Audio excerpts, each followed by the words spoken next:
And we are going. What is going on, everybody? It is your boy, Eric, aka Young God, coming to you live in the Green Dungeon, giving it to you real, raw, rugged. And I have somebody on the other line. I'll let her introduce herself. Hi, I'm Niia, everyone. Thanks Hey, for having me. I'm pretty hyped for this interview. I'm really hyped for this interview. Yeah. You want to know why I'm hyped for this interview? Tell me why. Because you put out one of my favorite albums of the year so far. That's why Oh, I'm hyped for thank this you. interview. That means so much to me. We're super early, but I feel like I can say this confidently. By December, it'll hopefully still be in my top albums list. I'm replaying it the freaking whole month of March so far. I love it. Oh, that makes me so happy. Well, how are you doing Awesome. today? How are you doing today before we get into this? Uh, I'm good. I'm a little tired, but I'm feeling good. I was in London for a show, so I'm just back recovering, watching some Netflix, and finishing some new music already. You're already back at it. I'm back at it, You're a you know. maniac. Goodness gracious, you're back at it already. Yeah, that's. Exactly. You don't need to like kind of decompress or just kind of like get in a new mind frame, or you just go right into it.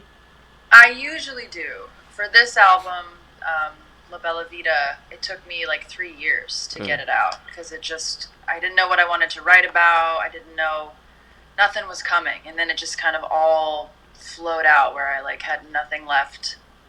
I don't know. I guess it was kind of, you didn't realize that all my phone conversations and notes and emails I never sent, like bitter emails to people, ended up being what this whole album was about. But this time I feel like that last album just like I shed a skin. Mm. So now I'm in this new place of like just much clear. I'm far more clear headed and happier, honestly.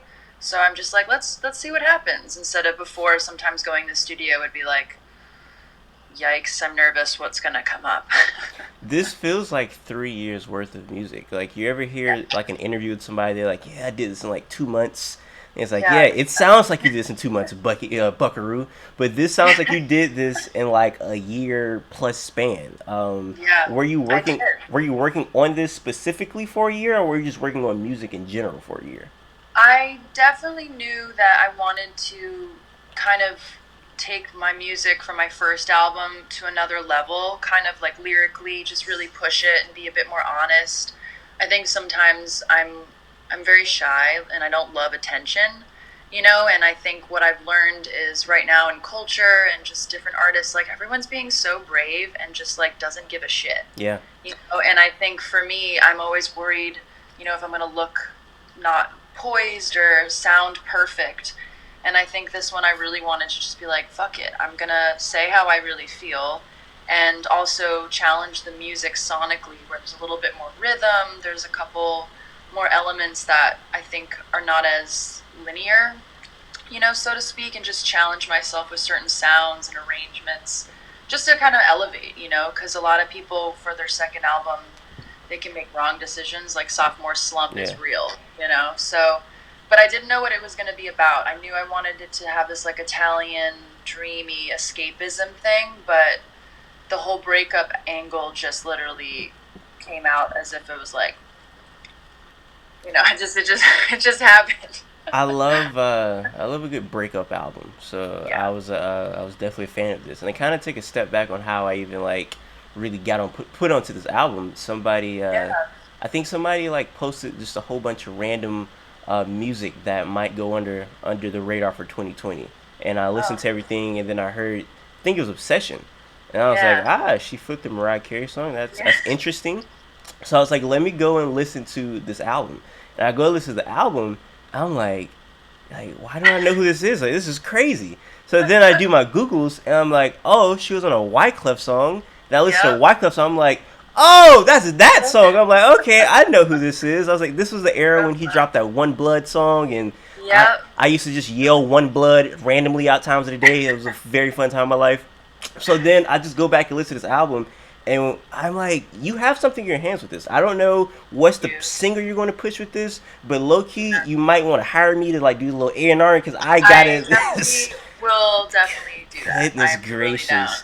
And usually I kind of like to talk about other stuff before I get into the music, but I really just want to go straight to the album. Like I have too Yeah. much thoughts that I have to ask No, certain let's go. questions. Let's go. So I'm so first, down. let's go with Face. Yeah. Now, Face, I'm a huge James Blake fan. And there's certain parts of this song that reminds me of James Blake. I'm not for sure if you're even familiar with James Blake music, but Yes, I am. you are. I wanted to know the I see a memory of your face. That part right there, that reminded me a Right. lot of James Blake. So I didn't know if there were any inspiration from that type of music or him at all, and I just wanted to get a Totally. background on that.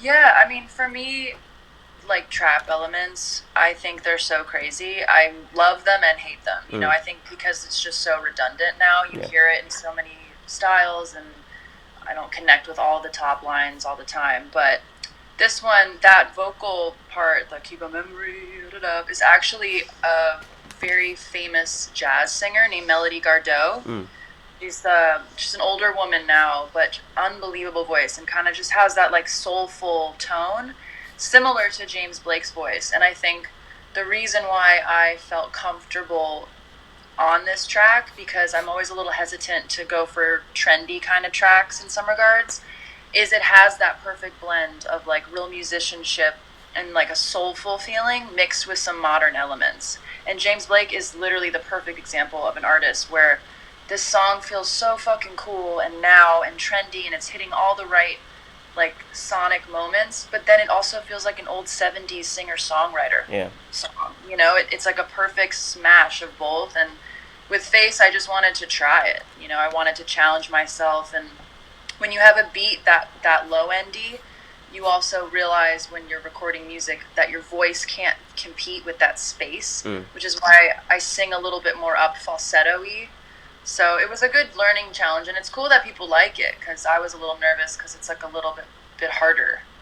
Well, yeah, I mean, I think some of my favorite parts of his albums is like when you're doing or when the music is doing something weird.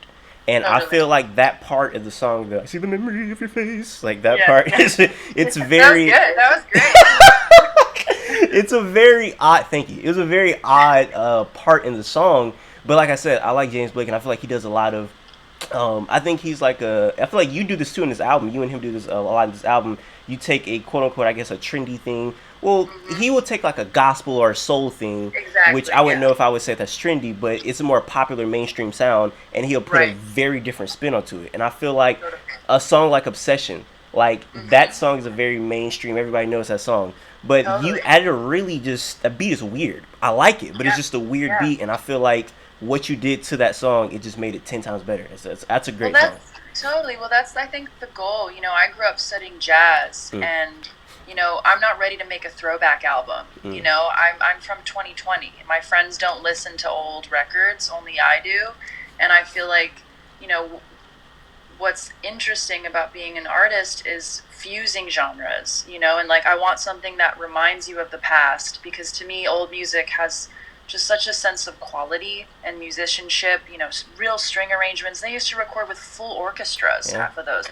Now we do everything on synth. So I feel strongly to incorporate some of the old school methods, but still stay relevant. So it should feel like the past, but feel future, somewhere in between. I would love for you to hear my theory on this since you bring up people bringing Yes, let's hear instruments it. and things. So my theory on why R&B and kind of a lot of singing music is not as regarded as such music in the 70s and the 60s is because two things. One, I feel like a lot of people cannot sing. So they rely on type of like robots and computers to make them sound better. And I feel like when you hear a good singing voice, it evokes emotions out of you. So that's Oh, one for reason. sure. And the second main reason is instruments. I feel like instruments evoke a real emotion out of somebody. When you hear a violin, when you hear Oh a yeah, harp, when you hear any type of instrument, it evokes an emotion. Even if you don't realize it, it like exactly. cognitively, subconsciously evokes emotion out of you. So I'm just curious if you agree with that or how you feel on I that. 100% agree with that. It's true. Like you hear one note of a violin and I'm bawling. It's Yeah. like, and you don't know why. You're totally right. People don't really understand why. And there's a whole science behind why they think that is, where it's like the playing the strings, the way the string resonates to the note, and that note gives off a certain vibration. It's all Mm, sound waves. That's like I could talk to you, but if I sang you a song, there's a different emotion. I yeah. could say the same words if we had this interview speaking, or if I sang the replies, which I definitely won't do. But the emotion is different. So I'm with you, and I think now everything feels not so human like. And I'm seeing a shift where people are starting to explore, because there's also artists like Svetaliza and Twigs that, you know, really take it to a more abstract level, but they're still finding ways to inject that human quality. You know what I mean? I feel So yeah, like I don't know. I agree with you. I feel like people we do things we don't realize it. Like if you're trying to be sexy, you might not even yeah, realize it, but you'll put on a voice that you think is sexy for somebody instead of like totally. the voice you're talking to. You're not gonna talk to your mom in a sexy voice like, "Hey, mom," it's not gonna happen. But if you're talking to somebody you think is cute, you might, "Hey, how you doing?" You know, you might put on with Yeah, a sexy totally, voice. So that's like I said. I guess it's the vibrations in our brains. We like to hear certain totally. things, and that's crazy to me. And one thing that I like to hear, I love to hear "Black Dress." That's a great song. I love that Thank song. you. It's a very catchy song. The I did it Yes. to the pain if I was you, I run. Yeah. That's a great song.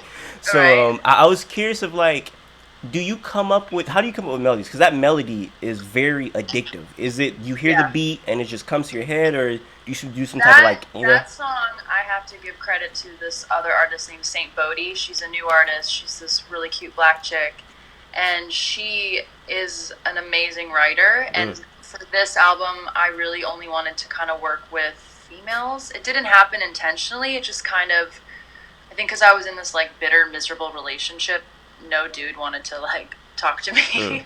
So a lot of the girl writers that I would sit in with, they could empathize a bit or had been in that situation. And I think she's from Atlanta or just somewhere super cool, and like she has no like filter. She could just do whatever.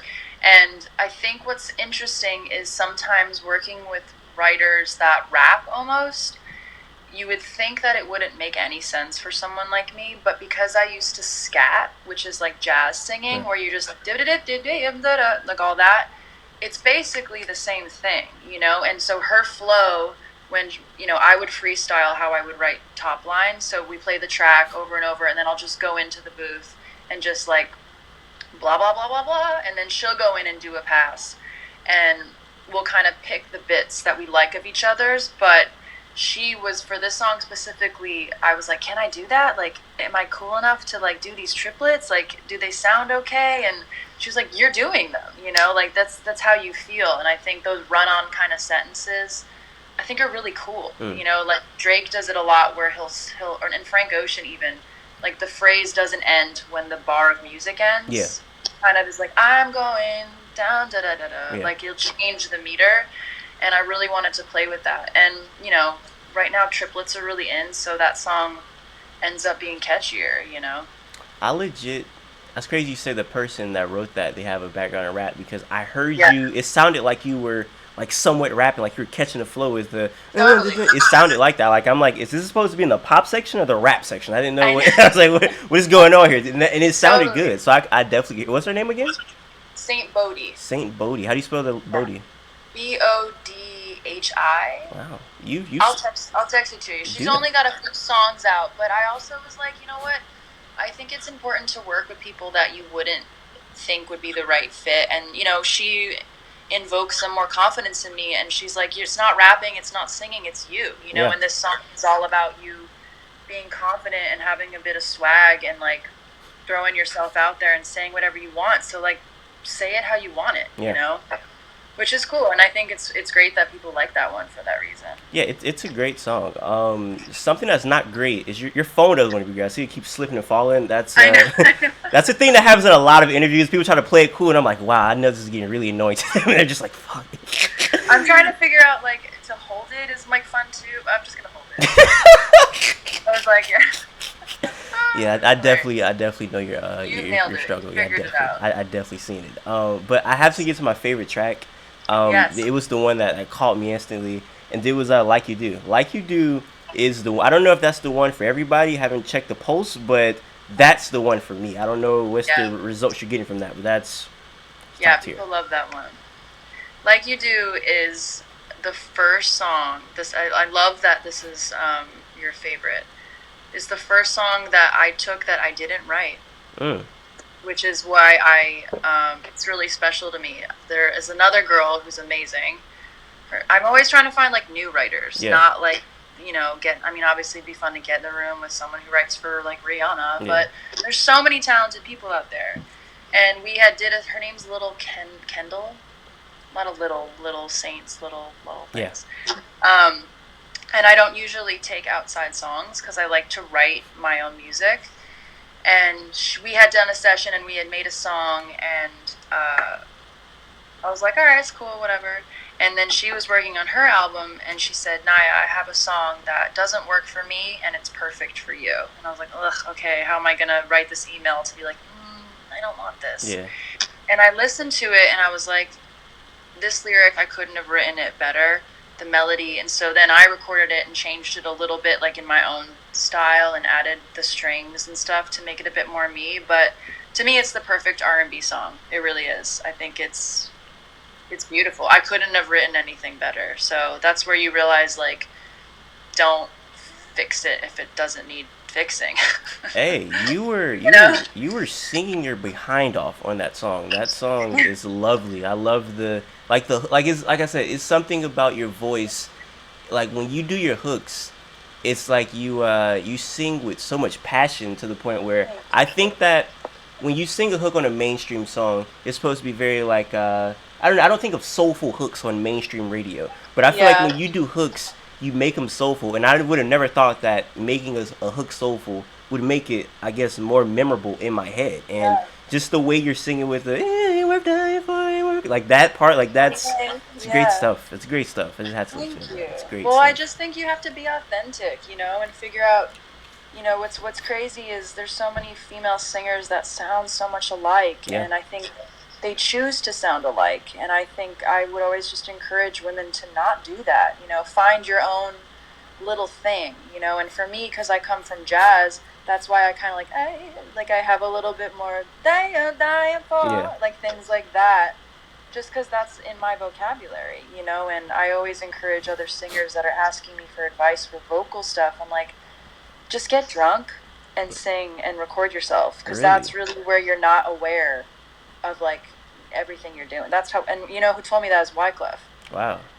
Like years ago, because he was like, you don't really know who you are, your sound. You need to figure out who you are and what you want to sound like. And I was like, what do you mean? This is how I sound. He's like, nah, you're like doctoring it. You're too in control. Go home, get drunk, and record yourself. And I did that, and I was like, that's what I sound like. Like it's like seeing yourself the first time on TV or on the camera. You're like, what? Yeah. So you got to let go and just then start building it out from there. That makes sense from like a let loose point, getting drunk. But I would imagine getting drunk. Of course, within reason. Yeah, but no, I would imagine would that not like kind of mess up your vocal cords? The alcohol being so strong. For sure, I am also the biggest Nazi with like vocal health, but like a couple glasses of wine and just singing around on the piano won't kill you.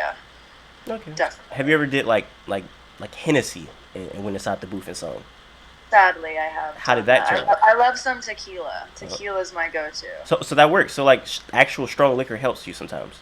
It helps me with my confidence. Like Black Dress was a lot of tequila. I would have never thought that. That's crazy, because I would imagine I don't know. I just imagine people getting drunk and singing. Their voice will entirely sound like this. Well, I more use the alcohol to relax, not necessarily. Like, I'm not saying my voice will start to improve. There's definitely a point where I can no longer record. I can't hit my notes, and I'm tired and like silly. But I think for this album, I wanted to be a little bit braver, and I think sometimes a little glass of wine or a little bit of a cocktail with tequila, and like I don't really smoke cigarettes or weed, because like that does really affect your throat, unfortunately. Not that like I need to smoke 5 packs a day to live life, but you got to do what you can, and you figure out what works for you and your voice to make sure you can hit your notes. Some days I just can't hit the notes, and I think you got to rest and figure out what's the best, because one of my biggest things, like you said earlier, some people can't fucking sing, and I want to be someone that people think is a strong vocalist, and I think it's important to teach these younger singers, you got to take care of your voice. If you want to hit those high Fs and E flats like Mariah Carey and Celine Dion, when you're older, you got to take care of yourself. You really do. And it's interesting that you bring up liquor kind of being an influence sometimes because I watch a lot of interviews and some people can't sing. A lot of people cannot interview as well. A lot of people suck.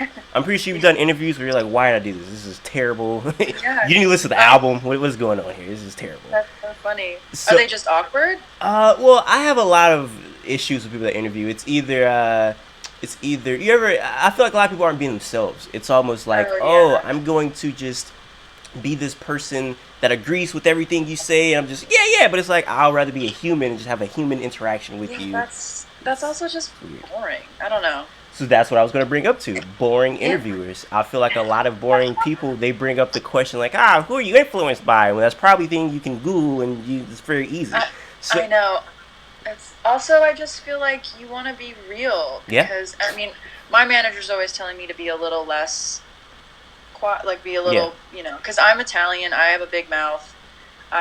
Swear and say things I probably shouldn't sometimes, but at the end of the day, like who cares? I want yeah, people to feel like they should be themselves. Obviously, and it's like in this climate right now, it is difficult, and it really makes me sad how like mean everyone is to each right. other. And like I went to an all-girls school where, I was bullied, but I also was a bully. So I was like both sides. I've had both experiences. But I don't know, that's what music did for me. It was the one thing that I found solace in to find myself, and it was my only friend. And now it's like I just feel grateful people want to talk to me about my album, and if there's anything I can do for people to like get to know me more as a human and not just this like mirage of a perfect thing, Yeah, then great. And that's, you're fun, and you've got good questions, so I thanks for appreciate that. that. Some people are like they don't even know how to say my name. I'm like, okay, great. Oh, I'm gonna tell you a fun fact. This is a secret that I've never let known in an interview. Sometimes, well, Yes. I do this every interview. I let people introduce themselves, but sometimes I let people introduce themselves. I don't know how to say their name. I'm like, let me let you say it because I don't know how to say it. Well, I get it, and my name is tricky. Some people say Nia, but Yeah. it's Niia. It's Niia. What was I gonna say? Yes, that's the influence thing. A lot of people say like, who are you influenced by, which I'm pretty sure is easily Googleable. But Oh yeah. I kind of am more interested in what artists and what just entertainers and creators are interested by, not like humans, but just like I don't know. I've met people. They might see like a tree growing, and they're like, "Yeah, I'm gonna make this Yeah. album." So, was there anything during this album that was like not human, but just either Yeah. man-made or just God created, whatever that you were inspired by through this album? Yeah. I mean, to me, Italy was really a big factor. Mm, My mom's from Italy, and I think, my first album, I moved to California, and California was kind of this new, beautiful Hollywood place. And then I started to fucking hate it. I hated my relationship. I wanted to get out of here. I couldn't make music anymore in my studios. So I was like, Italy is my favorite place in the world. It's so gorgeous. My mom's from there. Everyone's just so passionate. But when we went there to actually make some of the music, it's actually really sad, mm, and also it's like there's places where, you're driving like right on the edge of a cliff mm, a lot of the times, and there's no speed limit. And I think like, which is the reason why I called it The Beautiful Life. It's like that right at that moment of risk, like something that can be so dangerous, like a cliff, yeah, but it's also the most beautiful sight of the sunset. So definitely like not necessarily nature, but just kind of like, walking up to the edge of a cliff, and yeah, like walking up all these stairs and looking out into like these beautiful serene moments in Italy, where everything looks so beautiful, but like the mob still runs it, the yeah. towns. They're kind of there's a two-sided to it. So I think that, but I think I'm definitely there's got to be some more. That's a really good question, actually. I definitely know that there are more. I'm now doing sound baths. What's that? Sounds really weird. The way you looked at it, you said like, should I say this? Like, I don't know if I want to let the You know world what know a this. sound bath is? Those like bowls? They're like crystal bowls. Oh, okay. I know exactly what But that it's is. not like a hippy dippy one. It's like a cool, jazzy, badass one. Okay. But just meaning I started to um, experiment more with just sounds, like isolating sounds and Mm. stuff like that. But I don't know. I'm a candle hoe. I love candles. Maybe candles. Oh, did you see Erykah Badu released a incense of like a vagina smell? Did you see that? What? She released like a candle, like an incense or whatever, and it's like when you open it up, it smells like Erykah Badu's vagina. Yeah. I don't know how I feel about Maybe that. that'll inspire. Right? Maybe you would make like Baduism Part 2 or That's more something. like an EP. I feel like that's an EP. That's funny. Yeah. Can you see me? Yeah, I can see Wow, you. Adobe Flash Player just popped up and just went crazy. I think we're still recording. Let's No, pray to we're God this part is still not. recording. We're going to limb. It says it is. We're gonna hope it is. But Wow, I'll have to check that out yeah, better. yeah, that's crazy. And also shout out Italy. I've always wanted to go there. Can't go there now because I know they're on shutdown I because of know, I coronavirus. know, But I yeah, know. shout out to Italy for sure. But yeah, like I said, your album, it's one of those things where I'm glad I found it. Didn't think I would find something that I would like this much, but it's one of my favorite albums of the year so far. And I just can't wait to see. I feel like you really gotta see how an album ages. And I feel like Yeah, when you have instruments and you have good singing, that's kind of like a recipe for your album to age gracefully because you're not I relying on the trends of today, you know? yeah, I'm 100% a believer in that, and I'm so appreciative that there's people like you that still value those things Yeah. because that's what I grew up on. That's what I was taught, and I do believe in that too. Quality music sustains. So, Well, hey, thank you. I cannot wait to see how it ages. Anything else you have to say before we get out of here? I don't want to keep it for too long. No, this is fine, and I'm gonna actually. I have your text. I don't know if this goes on our thing, but I'm gonna send you one of my candles. Wow. Oh, so you have that? You just hit me with one. I didn't know. That's crazy. What is it? It does not smell like me. I was Thank gonna. God. I was like, should I ask her that? I was like, I'm not gonna ask her No, that. yeah, no, and I'm not gonna pretend to surprise you with that. No, it smells much better. Probably, I don't know.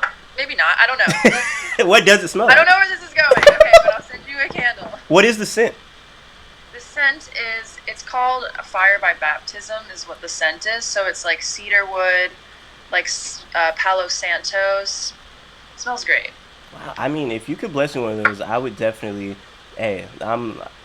Thank you. That's great stuff right there. That's great Of course. stuff right Thank you there. so much. This was so fun. Of course. For everybody that's listening right now, I hope you enjoyed. Until next time, I say what I mean what I say. Haters gonna hate, players gonna play, and you guys holler at your boy. And